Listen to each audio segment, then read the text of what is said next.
Hi, I'm Jess. Yes, as in Jess. And happiness, everything makes me really happy. Cats, flowers, the sunny day. And alam niyo kung sino pa? It's Adrian. Yes, you heard it right. My the one and the only love, my everything. My mahal, Adrian. What? Yes! No way! Yes way! Nag-confess na lagi siya sa'yo? Oo nga, paulit mo din. Ano lang sabi niya? Wala sis, ang sinula. Na-shock ako. I was so speechless that time. And, ayun. Shucks, ang gwapo.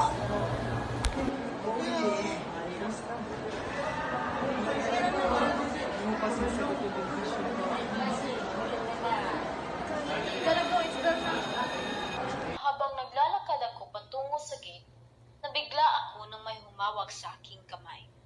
Lumingon ako at nakita kong si Adrian lang pala. Nagkatitigan kami ng ilang minuto at dali-dali kong kinuha ang aking kamay.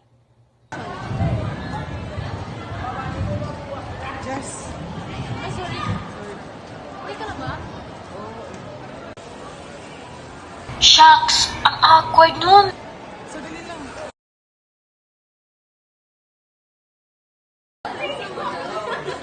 Jess, pinabigay ni Adrian.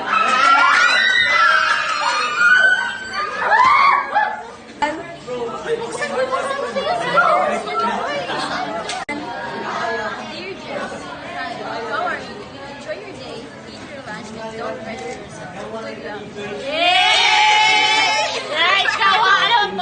luck. After the letter he gave me, nagsunod-sunod na yun. I did not expect that he would talk to me personally after his confession. Like, hello, grabe naman yung courage niya makipag-usap sa akin. Nagsunod-sunod na yung pagsasama namin ni Adrian. Sa snack time, sa lunch time, one lunch break, he eagerly wanted to talk to me. And it's very suspicious, so I reluctantly said yes. Kasi baka seryoso yon. Jess. I know na hindi pa kita gaano kakilala. But I want you to get to know me.